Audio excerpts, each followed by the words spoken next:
apo te pjesa e brendshme e kapsulës Bauman, këtu bëhet filtrimi, mund ta themi ne, i ujit, i elektroliteve, i lëngjeve, por jo i proteinave të plazmës, i fibrinogenit, i globulinës, i hemoglobinës. Këto nuk filtrojnë. Pra, proteinat e plazmës së gjakut nuk filtrojnë.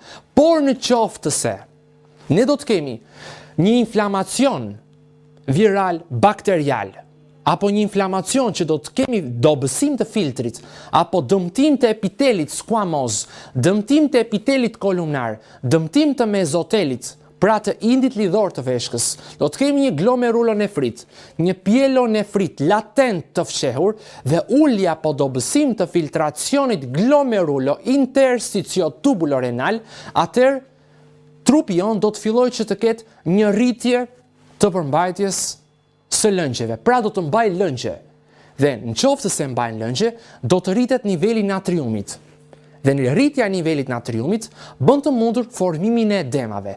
Në qelizë ne kemi një pompë e cila quhet pompa e adenozin apo pompa e adenozin trifosfataz, apo pompa e NATP-s. Pra, adenozin trifosfataza e cila ka pompën e natriumit dhe të kaliumit, ku dalin 3 ionet të natriumit dhe futen 2 ionet të kaliumit.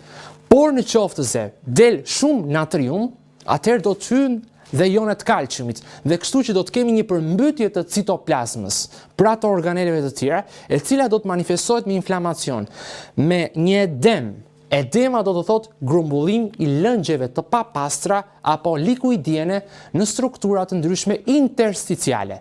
Pra, kapakët poshtë syve lidhen me funksionin e pamjaftueshëm të filtracionit renal, të kapsulës Bauman, të filtracionit kryesisht të epitelit parietal, të epitelit visceral, apo të strukturës, apo të membranave, apo të kaliceve renale.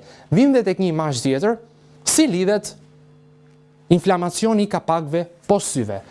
Atëherë, unë a thash më parë që syt nuk është se lidhen vetëm me pjesën e veshkës, por na tregojnë, mund ta themi ne, për një stres oksidativ, pra që qeliza nuk po funksionon si parametrave të duhur.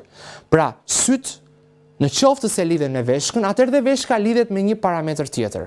Por shkak ne kemi veshkën dhe pjesa kapakëve të fryrë, apo pjesa e skuqes së syve, mund parashtrohet me një risk të lartë kardiomiopatik, ose me një risk kardiometabolik, me disfunksione mikrovaskulare, që mund të kemi hipertension, ateroskleroza, ngushtim të enëve të gjakut, mund të lidhet me inflamacione të enëve të gjakut. Pra, kapakët poshtë syve, ose shëndeti syve, na tregon shumë problematika të shëndetit ton, në qoftë se ne dim se si t'i lexojmë. Vim dhe tek një imazh tjetër, ku përsëri do të ndalemi pak tek pjesa e kapakëve të syve. Atëherë, unë a përmenda dhe pak më parë që u thash, nuk është se lidhet gjendja e shëndetit të tyre vetëm me veshkën, por këtu mund të kemi dhe një inflamacion të fshehtë të tiroides. Pra, hipotiroidizëm. Por si lidhen këto të dyja bashkë? Edhe tiroidia bën të mundur ruajtjen e homeostazës, pra e ftoht trupin atje ku duhet dhe bën të mundur fosfolirimin e proteinave të ndryshme.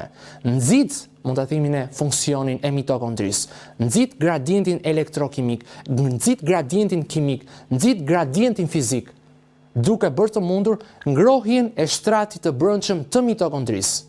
Por nëse tiroidja ka një hipotiroidizëm apo një Hashimoto, nuk funksionon siç duhet, dobësohet dhe krijon një pamjaftueshmëri, atëherë fillohet që pjesët poshtë syve të marrin një rreth dhe të fryhen.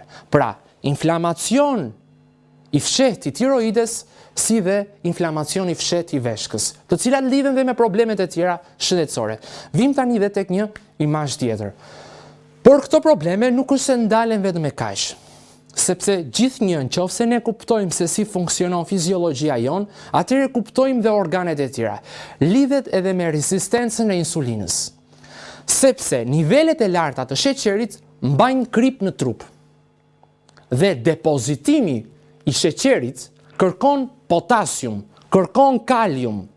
Pra, në qoftë se ne marrim shumë sheqer, sytë tona do të krijojnë kapak ose do të fryen dhe nga rritja e niveleve të sheqerit, i cili konvertohet në triglicerid, sepse sekretohet hormoni insulinës, i amilinës edhe i pitialinës, ky sheqer futet me njëherë në pjesën e kapilarëve endovazal, shkon në pjesën e sistemit venoz në mëlçi dhe më pas që të depozitohet duhet kalium, që të formohet glikogjeni. Glikogjeni është forma e depozituar e glukozës, ndërsa në qoftë se merret shumë sheqer, ky sheqer mban krip. Pra formohen dy anomali, hipernatremi dhe hipokalemi. Pra kemi natrium të lartë dhe po patëm natrium të lartë, trupi jon do të krijojë dhe edema, fryrje të këmbëve, hipertensione arteriale dhe hipokalemi, sepse e tham, sa më shumë sheqer, aq më pak depo të kaliumit. Dhe kaliumi është shumë i rëndësishëm për shëndetin e veshkës. Kaliumi është shumë i rëndësishëm për shëndetin e veshkës. Natriumi dhe kaliumi janë shumë të rëndësishëm dhe për intensifikimin apo për funksionin e potencialeve membranore të qelizës, apo për muskulaturën e lëmuar, për dërgimin e impulseve nervore dhe për funksionet të tjera të impulseve sinaptike të neurotransmetuesve, që është komunikimi dy sinapseve elektrike, ku lëshojnë neurotransmetuesit. Pra, kapakët e fryrë poshtë syve lidhen edhe me një inflamacion apo me një rezistencë të insulinës, ku trupi ka sheqer dhe nga ky sheqer i lartë mbahet natrium, mbahet krip dhe ulet kaliumi, sepse thith shumë krip, sheqeri thith shumë krip dhe nga ky sheqer i lartë për të depozituar, sepse nuk mund të dërgohet në gjak sepse helmon gjakun, toksifikon gjakun, ai konvertohet në glikogen. Dhe për të bërë sa më pak toksik dhe për të ruajtur në formë energjie, duhet përdoret potasium, duhet përdoret magnezium, duhet përdoret vanadium, duhet përdoret stroncium.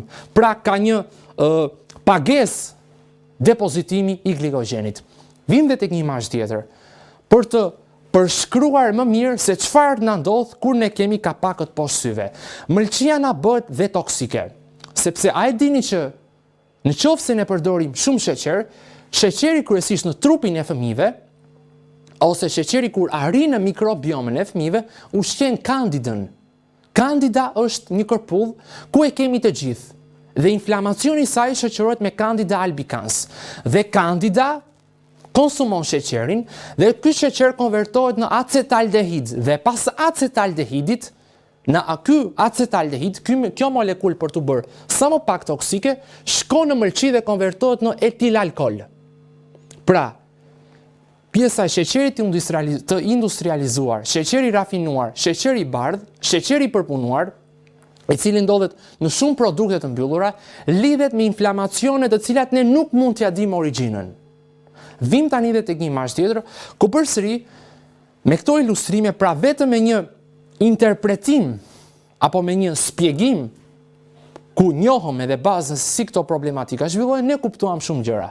Por fillimisht ne që në fillim e kishim krye fjalën tek veshka, te filtri veshkës. Këtu kemi arteriolen aferente, këtu kemi kapsulën Baumann, këtu kemi pjesën e kapsulës glomerurale apo kemi rrjetën glomerurale, ndërsa këtu poshtë vazhdojmë me pjesën e tubulave proksimal renal. Ndërkohë që këtu bëhet filtracioni, filtrimi do të thotë që filtrojnë metabolitët, ujërat, lëngjet, elektrolitet, natriumi, kaliumi, vanadiumi, bikarbonatet, fosfori, kalciumi, magneziumi, pra ionet dhe anionet.